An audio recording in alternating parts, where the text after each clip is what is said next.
3 decades after Ninoy Aquino gave his own life and ignited a revolution that eventually freed the Philippines from the Marcos dictatorship, is the Filipinos still worth dying for? Don Tagala brings us this story. It's been 30 years since then Senator Benigno Aquino Jr. took that heroic return flight to the Philippines. My feeling is we all have to die sometime. If it's my fate to die by an assassin's bullet, so be it. But I cannot be petrified by inaction or fear of assassination and therefore stay in a corner. I have to suffer with my people. I have to lead them.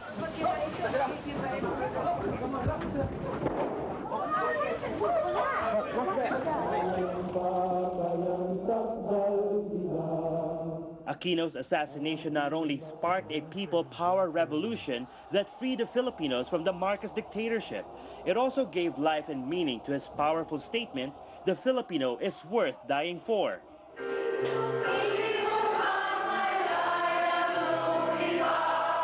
Filipinos gathered at the San Lorenzo Church in New York Wednesday to commemorate Aquino's 30th death anniversary and celebrate his heroism. Our martyr, Ninoy Aquino, is remembered at a church named after another martyr, San Lorenzo Ruiz. Huwag nating kalimutan na ang kalayaan ating nakamit at ang umiiral sa ating bansa, nag-umpisa po yun 30 years ago today nung inalay niya ang buhay niya. Absolutely, I think Filipinos are worth dying for at any age. Sometimes think of tragedy for something good to come out. Greater man no one has than the one who gives his life for another, for the whole country. And therefore, that's his greatest legacy. And by dying, his memory lives. Community leader Lloyd and Nicholas Lewis says August 21st is also a global day of prayer for the peaceful resolution of the Philippine-China territorial dispute. If the senator were alive today, Lewis says Noynoy and Ninoy would have handled the Philippine-China conflict no differently.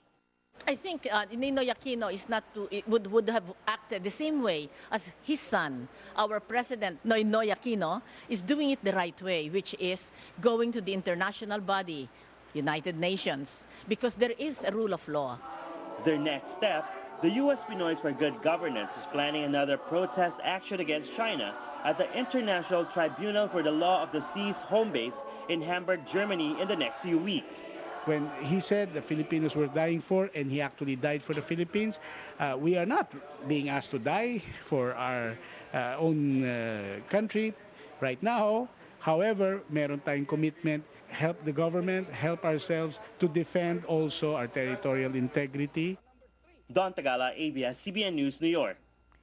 Dumako naman po tayo ngayon sa Los Angeles kung saan sasagutin ng ilang mga kababayan natin ang katanungan na kung buhay pa si Ninoy, how would he have handled the pork barrel scam in the Philippines? Si Evangelist has the story. Would some of the suspected pork barrel-tainted Napoles properties within their backyard?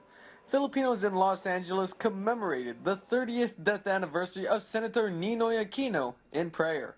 They also celebrated the country's progress since the assassination that sparked a revolution and a continued fight against corruption. I think it's a reminder that he really loved the Filipinos. And as Filipinos, we owe to follow his dreams and to become good Filipinos, to stop corruption, and to uphold the belief that Uncle Ninoy believed that the Filipinos are worth dying for. We just have to keep on trusting and giving our faith to our people, the Filipino people, and their sense of resiliency.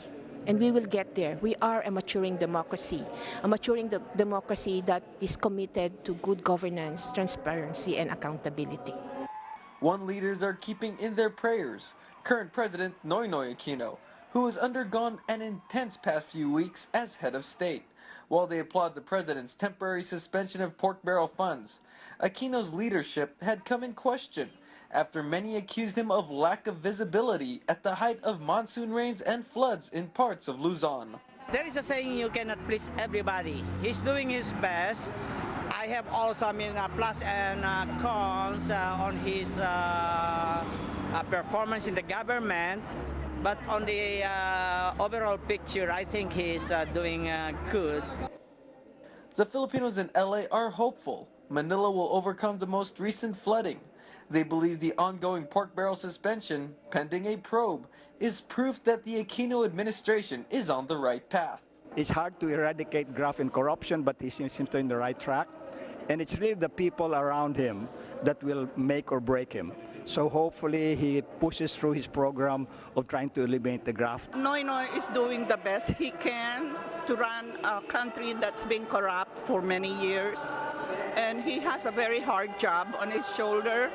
And as Filipinos, we should support him and continue to pray for him. He will do the right move because that pork barrel will go away, or there will have to be a certain kind of control before they can just use the money for all their foundations that are non-existent. In response to the alleged pork barrel scam, Filipinos are staging protests throughout the world, including the Los Angeles Philippine Consulate this weekend. Consul General Helen Barber de la Vega says while the consulate is closed, they will monitor the situation and relay the results of the protest to officials in the Philippines. 30 years after the death of Ninoy and 3 years into the presidency of Pinoy, Filipinos remain optimistic that the younger Aquino is continuing to help move the Philippines forward, just as his father had dreamt. Steve Angeles, ABS-CBN News, Los Angeles.